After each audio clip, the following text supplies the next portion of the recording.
నమస్తే, welcome to Telugu రాజ్యం. ఇవాళ మనతో పాటు senior political analyst KS Prasad గారు ఉన్నారు. సార్తో మాట్లాడదాం. సార్, సజ్జల రామకృష్ణారెడ్డి గారికి సంబంధించి ఒక పాపులర్ వెబ్సైట్లో ఒక కథనం కూడా వచ్చింది. గ్రేట్ ఆంధ్రోడను అండ్ అదే పని పాటు లేకుండా అంటే కార్యకర్తలు కింది స్థాయి వాళ్ళు ఎవరూ కూడా కోరుకోవట్లేదు. ఒక కోటరీలో ఆయన కూడా ఒకరు. ఏమిటి ఇవన్నీ అంటే ఎలా చూడాలి? మళ్ళీ ఇప్పుడు 33 మంది పొలిటికల్ అడ్వైజరీ కమిటీలో ఉన్నటువంటి ఆ పిఏసీకి ఈయన మళ్ళీ హెడ్గా చేశారు. అంటే ఏం జరుగుతోంది? సజ్జల రామకృష్ణారెడ్డి గారు ఇంకా మరింత ఏం చేయబోతున్నారు? ఎలా అర్థం చేసుకోవాలి? ఏమిటి సంగతి? ముందు ఆ 33 మంది ఏడు చేస్తారో కనుక్కోండి, తర్వాత ఈయన ఏడు చేస్తారో చెప్పొచ్చు. మరి ఏ ఉద్దేశంతో ఇచ్చారు జగన్ గారు ఇవన్నీ? ఏ ఉద్దేశంతో ఇస్తారండి? ఇప్పుడు ఆయన ఫస్ట్ ఆఫ్ ఆల్ మీకు ఒక లాయలిస్ట్, సాక్షిలో పనిచేశాడు, పార్టీని నమ్ముకున్నాడు, పార్టీ గురించి జీవితాన్ని అంకితం చేసుకుని వచ్చాడు జగన్మోహన్ రెడ్డి అని. అట్లా అలాంటి వాళ్ళు ఆయన ఖచ్చితంగా గుర్తిస్తాడు. అందరినీ బాల్యాన్ని చూసినట్టు చూడకండి. ఇవాళ సజ్జల గారు అనే వ్యక్తి ఒక ఐడెంటిటీ పార్టీ పరంగా. ప్రతిరోజు జగన్మోహన్ రెడ్డి గారు కూర్చొని ఉన్నప్పుడు ఒక మనిషి సమాధానం చెప్పాలి కదా, ఆయనే కదా సజ్జల. ఇప్పుడు నేను అంటుంది కానీ ఎందుకన్ని వివాదాలు, ఎందుకన్ని కాంట్రవర్సీలు సజ్జల గారి మీద? ఇప్పుడు డైరెక్ట్గా ఎవడు జగన్మోహన్ రెడ్డి అనే దమ్ము ధైర్యం ఎవరికైనా ఉందా? ఎవడు అండు. అన్నప్పుడు ఏం చేయాలి? ఏ వంకలనమ్మ డొంకట్టు గడిచిందని నేనించే.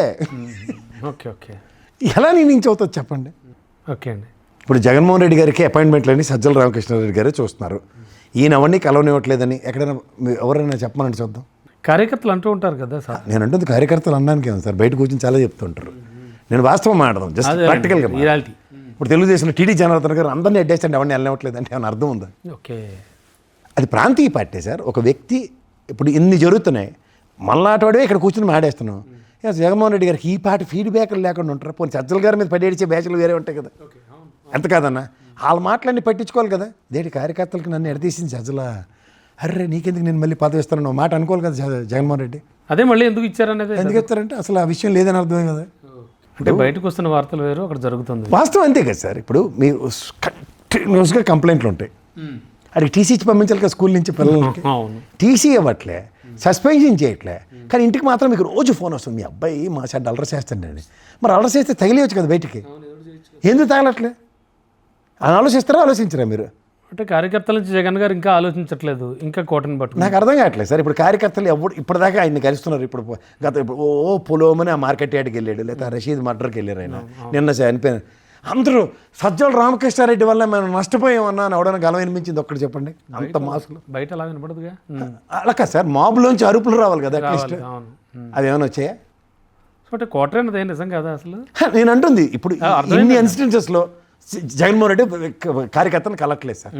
ఎవడు కలిసినోడైనా సజ్జల నుంచి మాకు ఈ ప్రాబ్లం ఉందని ఎవడైనా సెకండ్ ఇచ్చి చెప్పినాడో చెప్పండి. పోనీ ఇంత మాబ్లో అన్నా నిన్ను మన్ను ఎడదీసేసిన సజ్జల అన్న నరిసినోడిని చూపించండి, ఒకటే నరవాలి కదా. అది గమనించండి మీరు ప్రాక్టికల్గా. అంతే. అంతేకాదు, మీరు వాస్తవానికి దగ్గరగా మాట్లాడదాం.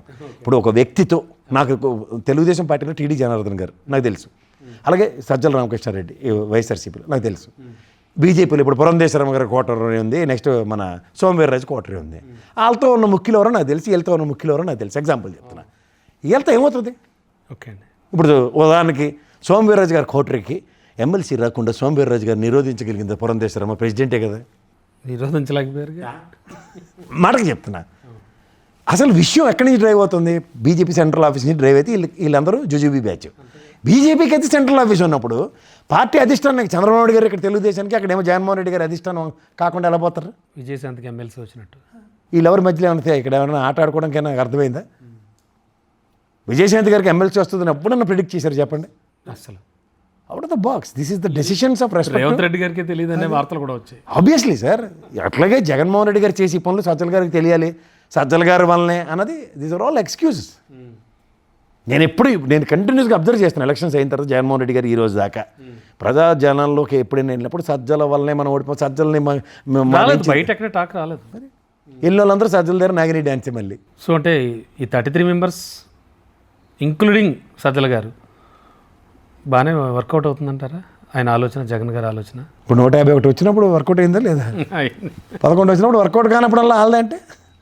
ఇప్పుడు మళ్ళీ నేను చెప్తున్నాను, మళ్ళీ కోటరీ మీ దగ్గర ఇంటర్వ్యూ చేసినాను నేను. ముగ్గురు నాకు తెలిసి సుబ్బారెడ్డి, విజయసాయిరెడ్డి, సజ్జల రామకృష్ణ, వీళ్ళు ముగ్గురికే కదా 13 జిల్లాలని పంచిచ్చింది. మరి వీళ్ళు కాకుండా కొత్త కోటరీ ఎక్కడి నుంచి వచ్చింది? సుబ్బారెడ్డి చుట్టం కాబట్టి మేమేమన్నాం, విజయసాయిరెడ్డి వెళ్ళిపోయాడు కాబట్టి గొల్లో పడిపోతాం. ఆయన వెళ్ళిపోయాడు కాబట్టి బయట నుంచి లోపల ఉన్న కోటరీని మార్చాలంటే ఎవడు కోటరీ? సో కోటరీ ఎవరు? No way coterie. ఎవరో చెప్పాలండి. అర్థమైంది. ఇప్పుడు ఎవరో నలుగురు ఉండాలి కదా, ఒక్కడితో అయిపోదు కదా.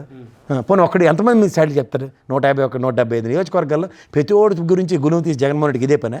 గతంలో అంటే చంద్రబాబు గారు నాకు తెలుసు, రామారావు గారు పక్కన ఉండేవారు. ఆ గేట్లోంచి ఇక్కడికి వచ్చి లోపుగా ఆడి గురించి మొత్తం శతపూర్వక తినట్టు తినేసి చెప్పేసేవాడు. చంద్రబాబు నాయుడు గారి ఒపీనియన్ ఇస్ స్ట్రాండ్. ఆయనకి వాళ్ళ మీద పట్టు ఉండేది. చిరంజీవి గారు, అల్లు అరవింద్ గారు లాగా అంత సీన్ లేదు మళ్ళీ అక్కడ. మీరు పెద్దానికి తీసిరాకండి ఎవరిని పడితే. కొన్ని కంపారిజన్స్ యాప్ట్ అవ్వవు. అంతేనా? That is totally commercial activity అండి. Praja Rajyam is a commercial activity. చెప్పొచ్చు అల్లు అరవింద్ గారు డబ్బులోనే లేవు, ఆ విషయాలు చెప్పొచ్చు. కానీ పొలిటికల్ ఏరాలో చంద్రబాబు నాయుడు గారు, రామారావు గారు ఈక్వేషన్స్లో ఇండివిజువల్ ఎలివేషన్స్ చేసింది మాత్రం చంద్రబాబు నాయుడు గారిని మించిన వాళ్ళు లేడవించారు. అంతే. అట్లాంటిది సజ్జల గారితో జగన్మోహన్ రెడ్డికి ఇంపాసిబుల్ టు నెక్స్ట్. అంతే. ఎందుకంటే వాళ్ళిద్దరూ కలిసి ఒకళ్ళని అడ్రస్ చేసిన ఉదంతం చెప్పమానండి.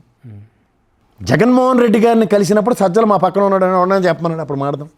అలా ఎన్నో విషయాలు చెప్పుకోవాలి, ఎన్నో మాట్లాడాలి, డైరెక్ట్గా గెలవాలి సార్ని. ఏ మాత్రం ఛాన్స్ ఇవ్వట్లేదు బికాజ్ ఆఫ్ సజ్జల గారు అని చాలా నేను అడుగుతుంది అదే. సజ్జల జగన్మోహన్ రెడ్డి గారి అపాయింట్మెంట్స్ చూస్తున్నాడు, ఎవరైనా చెప్పానండి పలానాడు కలుస్తున్నాడని రాత్రి కలగని వీడు మంచోడు కాదని జగన్మోహన్ రెడ్డికి చెప్పి ఈయన అన్ని కలని ఒకటి చేస్తాడే చెప్పనండి.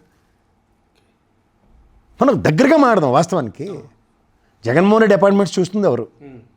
పోనీ అట్లీస్ట్ ఈ జిల్లాలో మమ్మల్ని కలలేదని చెప్పమనండి. పోనీ సరే, ఇప్పుడు ఇలా వాపోయేటువంటి కార్యకర్తలు, ఈ నేతలు, చోటా మోటా లీడర్స్, వీళ్ళందరి పరిస్థితి ఏమిటి మరి? ఇప్పుడు సజ్జల గారికి మళ్ళీ ఆయనతో వీళ్ళకి ఏం పని? ఏ విషయంలో? ఇప్పుడు 33 మంది కోఆర్డినేటర్లకి ఈయన ఈ హ్యాస్ టు గివ్ 175 నియోజకవర్గాల ఇన్ఛార్జీలతో సమన్వయకర్తకి ఈయన ఉన్నాడు. సమన్వయకర్తకి ఇప్పుడు ఇన్ఛార్జ్కి చెప్పండి ఫస్ట్ నీ లోకల్ ప్రాబ్లం ఏంటో.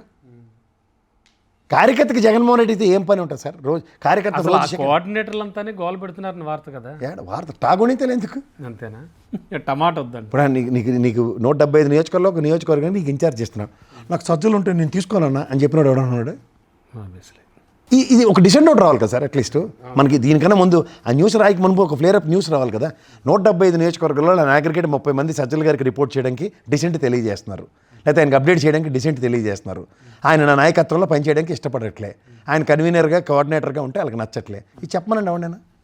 ఒక అట్లీస్ట్ ఈ ఫీల్డర్తో పాటు ఆ ఫీల్డర్ ఉండాలి కదా. అందరికీ ఇష్టమే. మరి ఎలా వచ్చింది ఇంత వ్యతిరేకత? తాగుండింత కదండి. అంతేనా? తాగుండింతాలు ఎన్నైనా రాసుకోవచ్చు. నేను మళ్ళీ క్వార్టరీ అంటేనే చెప్పాను ఒక ఎంట్రీలో. వీళ్ళు ముగ్గురు కాకుండా కొత్తోడు చెవిరెడ్డి భాస్కర్ రెడ్డి ఎవడో చెప్పాడు నాకు మొన్న. ఎలా ఆయన అసలు బయట పట్టించుకోరట, పక్క వెళ్ళి అనుకుంటారు. ఇన్స్టెంట్ నాకు అది కూడా వచ్చింది. దట్ ఇది పోనీ చెవిరెడ్డే అని ఒక యాంగిల్లో అడిగితే ఇంపాసిబుల్ టు నెక్స్ట్. అసలు ఎంటర్టైన్ చేయరట. జగన్మోహన్ రెడ్డికి ఏమైనా ఫ్రస్ట్రేషన్ ఉంటే తీర్చుకోవడానికి, పిలిచి తిట్టడానికి తప్ప దేనికి ఉపయోగపడ్డట్టు అసలు. ఇంకా సో ఏదైనా సజ్జల గారిని ఎవరు ఏం చేయలేరు. ఇంతెందుకు సార్, ఎర్రగొండపాలెంలో నేను మళ్ళీ చెప్తున్నాను, ఆదిమూలపు సురేష్ని రీప్లేస్ చేసి ఇవాళ చంద్రశేఖర్కి ఇచ్చారు. ఎర్రగొండపాలెంలో ఆదిమూలపు సురేష్ కొన్నంత నెగిటివిటీ ఎవరికి ఇంకెక్కడా లేదు. నేను ఛాలెంజ్ చేసి మాట్లాడుతున్నా. ఏంటి సార్? ఏంటి అవునండి. పోనీ ఆ లోకల్ వాళ్ళు ఈయన మాకు వద్దరు బాబు ఈయన ఎవడని చెప్పినని చూపించండి. మీరు సజ్జల దాకా వెళ్ళిపోయారు సురేష్ గారిని. That's be practical.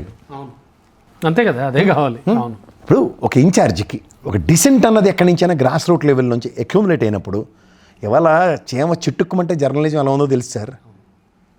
ప్రతిఒడు జర్నలిస్టే. ఆ డిసెంట్లే ఒక అప్లిఫ్ట్ అవ్వనప్పుడు ఎక్కడి నుంచి మీరు కన్సల్టేట్ చేసి మాట్లాడుతున్నారు? అర్థమైంది సార్. Thank you.